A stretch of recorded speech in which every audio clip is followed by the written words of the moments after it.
నమస్కారం. మా SB news 950 ఛానల్ని ఇప్పుడే సబ్స్క్రైబ్ చేసుకోండి. లేటెస్ట్ అప్డేట్స్ కోసం బెల్ ఐకాన్ని క్లిక్ చేయండి.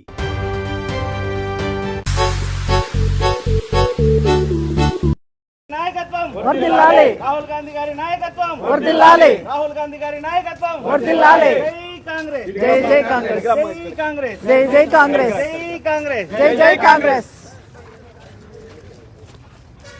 రాహుల్ గాంధీ జిందాబాద్. రాహుల్ గాంధీ జిందాబాద్. రాహుల్ గాంధీ జిందాబాద్. Rahul Gandhi voice voice PCC అధ్యక్షులు శర్మలారెడ్డి గారు అమ్మా ఈరోజు ఇంటింటి కాంగ్రెస్లో భాగంగా ప్రచారంలో భాగంగా ఇక్కడ ఈ కడప పట్టణంలో ఉన్నటువంటి కడప సిటీ ప్రెసిడెంట్ గౌస్పీర్ గారి ఆధ్వర్యంలో, అదేవిధంగా కోఆర్డినేటర్ జకరయ్య గారు, యూత్ కాంగ్రెస్ అధ్యక్షులు వెంకట సుబ్బయ్య గారు, కార్మిక విభాగం అధ్యక్షులు శ్రీనివాసులు గారు, మహిళా అధ్యక్షురాలు జిల్లా మహిళా సుబాన్బీ గారు, వీరందరూ సిటీ ప్రెసిడెంట్ గౌస్పీర్ గారి ఆధ్వర్యంలో ఇంటింటి కాంగ్రెస్ కార్యక్రమంలో భాగంగా ఇక్కడ నుంచి పార్టీ ఆఫీస్ నుండి మేము బయలుదేరడం జరిగింది. ఇంతకుముందు 2 విడతలుగా ఇంటింటి కాంగ్రెస్ కార్యక్రమము సిటీ ప్రెసిడెంట్ గౌస్పీర్ గారు చేయడం జరిగింది. 3వ విడతగా ఈ దేశంలో ప్రస్తుతం ఉన్న పరిస్థితులు, రాబోయే కాలంలో కాంగ్రెస్ పార్టీ ఏమేమి ప్రజల సంక్షేమం కోసం చేస్తారు, ప్రజాక్షేమం కోసం కాంగ్రెస్ పార్టీ ఏమేమి ముందుకు తీసుకువెళ్తారు, కాంగ్రెస్ పార్టీ అధికారంలోకి వస్తే ప్రజలకు ఏం మేలు జరుగుతుంది, గతంలో కాంగ్రెస్ పార్టీ ఈ దేశానికి ఏం సేవ చేసింది అన్ని ప్రజలకు వివరించి రానున్న ఎన్నికల్లో తప్పకుండా కాంగ్రెస్ పార్టీకి పట్టం కట్టించాలని, రాబోయే స్థానిక ఎలక్షన్లు కావచ్చు, 29లో జరిగే ఎలక్షన్లలో కావచ్చు, కాంగ్రెస్ పార్టీని అధికారంలోకి తీసుకురావాలనే దృఢ సంకల్పంతో సిటీ ప్రెసిడెంట్ గౌస్పీర్ గారు ఈ కార్యక్రమం చేపట్టడం జరిగింది. ఇందులో కోఆర్డినేటర్ జకరయ్య గారు, మిగతా నాయకులందరూ కలిసి ఈ కడప నగరంలో ఇంటింటి కాంగ్రెస్ ప్రచారంలో పాల్గొనడం జరుగుతుంది.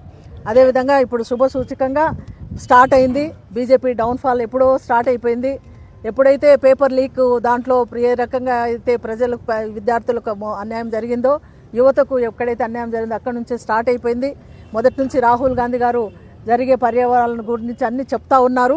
ఇప్పుడు మొన్న మధ్యప్రదేశ్లో మా కాంగ్రెస్ పార్టీ అధికారంలోకి రావడం జరిగింది. తర్వాత బీహార్లో బీజేపీకి కాకుండా ఎన్నో ఏళ్ల నుంచి ఉన్నటువంటి బీజేపీని కూకటి వేళ్లతో పెకిలించి ప్రశాంత్ కిషోర్ బీహార్లో అధికారంలోకి రావడం జరిగింది. కాబట్టి తప్పకుండా రాబోయే కాలంలో కాంగ్రెస్ పార్టీ అధికారంలోకి వస్తుంది. రాహుల్ గాంధీ గారు పడే శ్రమ వృధా కాదు, కాంగ్రెస్ పార్టీ పీఠం ఎక్కుతుంది. అదేవిధంగా ఈ రాష్ట్రంలో షర్మిలారెడ్డి గారి నాయకత్వంలో ఆంధ్రప్రదేశ్లో కూడా కాంగ్రెస్ పార్టీ బలోపేతమై అధికారంలోకి వస్తుంది. ఇక్కడ ఉన్న ప్రతి ఒక్కరము కాంగ్రెస్ పార్టీకి సంబంధించిన జిల్లా నాయకులు ప్రతి ఒక్కరము కలిసి తప్పకుండా ఈ జిల్లాలో కూడా మేము తప్పకుండా అధికారం చేపట్టడానికి ప్రయత్నం చేస్తానని ఈ మీడియా పూర్వకంగా నేను తెలియజేసుకుంటూ, ప్రజలు దృష్టించుకొని ఆదరించాలని మనస్ఫూర్తిగా కోరుకుంటూ గౌస్పీర్ గారికి శుభాకాంక్షలు తెలియజేస్తూ ఆల్ బెస్ట్ చెప్తా ఉన్నాను. Thank you. అందరికీ నమస్కారాలు. ఎలాగైతే మా డిస్ట్రిక్ట్ అధ్యక్షులు విజయజ్యోతి మేడం గారు చెప్పినట్టుగా కడపలో కాంగ్రెస్ చేసిన అభివృద్ధిని చాటి చెబుతూ ఈరోజు 35వ రోజు ఇంటింటి కాంగ్రెస్ 3వ విడతగా మొదలుపెట్టడం జరిగింది.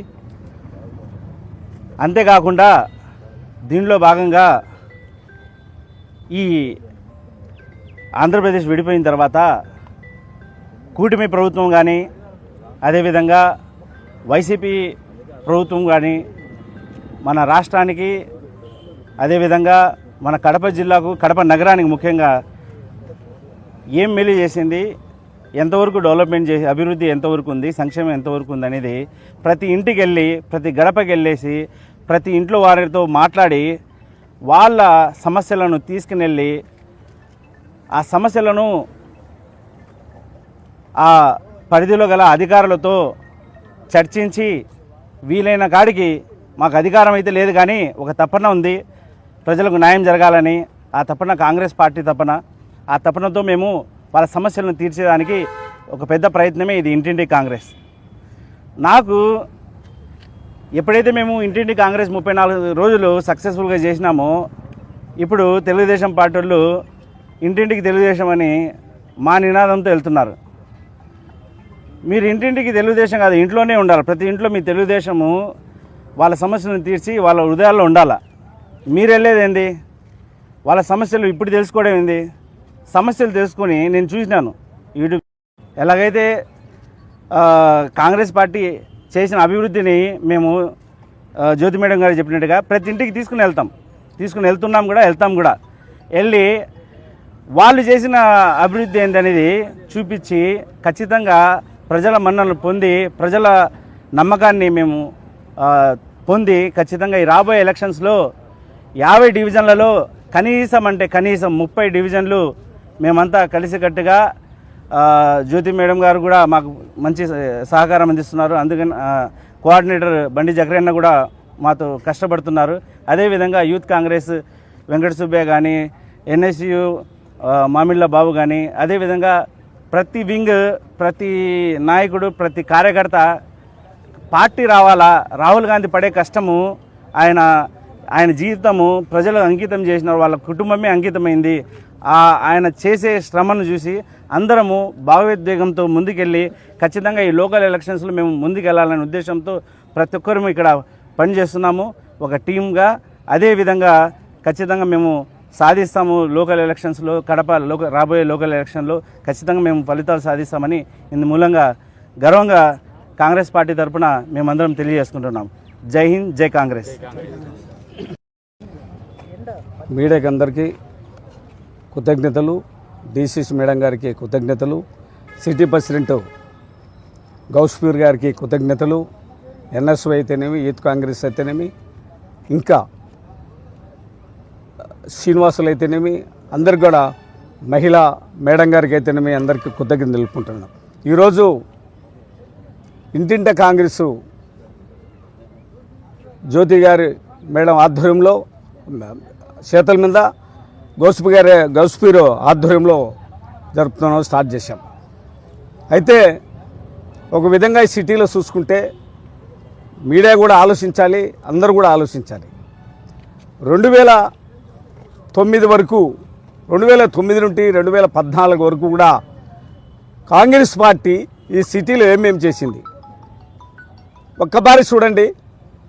మళ్ళీ 2014లో తెలుగుదేశం వచ్చి ఏం చేసింది, 2019లో వైఎస్ఆర్ పార్టీ వచ్చి ఏం చేసింది, ప్రస్తుతం తెలుగుదేశం పార్టీ ఏం చేస్తుంది, ప్రభుత్వం ఏం చేస్తుంది అని ఒక్కసారి ఆలోచించండి. మేము కాంగ్రెస్ ప్రభుత్వం వచ్చినప్పుడు ఈ యొక్క సిటీలో బ్రిడ్జిలు కట్టాం, 4 బ్రిడ్జిలు కట్టాం. వంతెన లావుళ్ళకి ఇవ్వలకు, రిమ్స్ హాస్పిటల్ కట్టాం 100 కోట్లు పెట్టి, కలెక్టర్ ఆఫీస్ కట్టాం 100 కోట్లు పెట్టి, యోగియోమన్న యూనివర్సిటీ కట్టాం.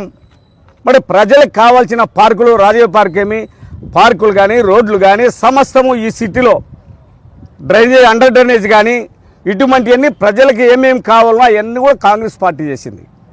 మరి 2014లో తెలుగుదేశం పార్టీ వచ్చి ఏం చేసిందో ఒక్కసారి చెప్పమను, ఒక్కటి ఒక్కటైనా సరే. అంతేకాకుండా 2019లో తెలుగుదేశం వైఎస్ఆర్ పార్టీ వచ్చింది, ఒక్కటి చేసినామని చెప్పు. 2024లో ఎలక్షన్లు వస్తాయని చెప్పేసి యానం పగలగొట్టి, సర్కిల్ అన్ని పగలగొట్టేసి గబ్బ వేసి ఇప్పుడు రాలిపోతాడు అవి కూడా.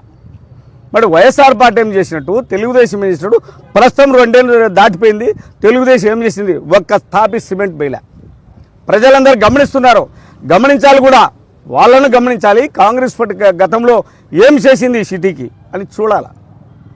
అందుకు కాబట్టి రేపు కార్పొరేషన్ ఎలక్షన్లు జరిగేటప్పుడు ఖచ్చితంగా మేము కూడా దాదాపు 30 కార్పొరేటర్లు గెలుస్తామని మాకు సంతోషంగా ఉంది. మా సిటీ ప్రెసిడెంట్ గారు చెప్పారు. ఆ విధంగా అందరం కలిసి ఒక ఐకమత్యంగా కలిసి మేము పార్టీకి పనిచేస్తాము. ఖచ్చితంగా కార్పొరేషన్లో మా వాళ్ళు మేయర్గా కూకుంటారు ఖచ్చితంగా. ఎందుకంటే ప్రజలు చూస్తున్నారు ఏమి జరిగింది. ఇప్పుడు 2 సంవత్సరాలైంది తెలుగుదేశం ఏం చేసింది, గత 2014లో ఏం చేసింది, 2019లో వచ్చి జగన్ పార్టీ ఏం చేసింది, ఇది ప్రజలు చూడాల్సిన అవసరం. ఇది ఖచ్చితంగా కాంగ్రెస్ హయాంలో ఏమేం చేసిందని, కాంగ్రెస్ ఏం చేసిందని ఆలోచించండి. అది కాబట్టి ప్రజలందరూ కూడా ఆలోచించాలి. రేపు జరగబోయే ఇంకా 2 నెలలు 3 నెలలు ఎలక్షన్లు ఉన్నాయి, కార్పొరేషన్ ఎలక్షన్లు. దాంట్లో ఖచ్చితంగా కార్పొరేషన్ కైవాసం చేసుకుంటామని మేము ఖచ్చితంగా చెప్తున్నాం. జై కాంగ్రెస్, జై రాహుల్ గాంధీ, జై షర్మిలాదేవి గారు. అంటే అధికారుల దగ్గర తీసుకుని వెళ్ళి మా ప్రయత్నం మేము చేస్తామని, అందుకోసం మేము కాంగ్రెస్ తరఫున ప్రతి ఇంటికి తిరుగుతున్నాము. దాంట్లో భాగంగా ఈరోజు వచ్చినాము. మీ పేరునా? కాంగ్రెస్ గురించి ఆలోచించేది గతము ఈ ప్రభుత్వాలు ఆ ప్రభుత్వం అంతే. ఓకేనా?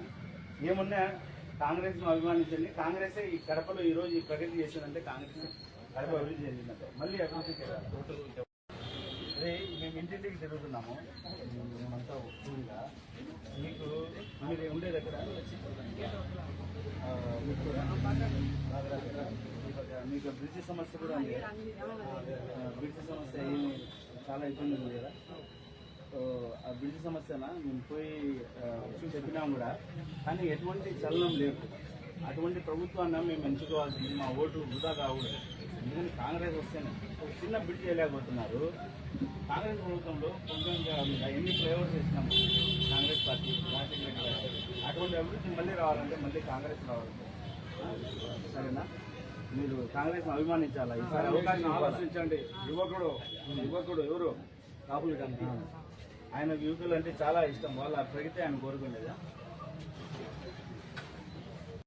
చెప్పనవసరం లే. కాకపోతే మేము ఇంటింటి కాంగ్రెస్, నేను జగరైనా తిరుగుతున్నాము. కాంగ్రెస్లో ఏ విధంగా అయితే మనకు అభివృద్ధి సంక్షేమం అందిందో ప్రజలకు, ఆ విధంగా మంచి రోజులు మళ్ళీ రావాలా, అభివృద్ధిలో వెళ్ళాలా, కడప ప్రజలకు సంక్షేమం అందాలా అనే ఉద్దేశంతో మేము ఇంటింటికి తిరుగుతున్నాము. మీరు ఆశీర్వదించండి. ఒక అవకాశం మళ్ళీ కాంగ్రెస్కి వచ్చేట్టుగా మేమంటూ మీరు కూడా ప్రయత్నం చేయండి. ఎందుకంటే ఆ మంచి రోజులు రావాలన్న మళ్ళా. మీరు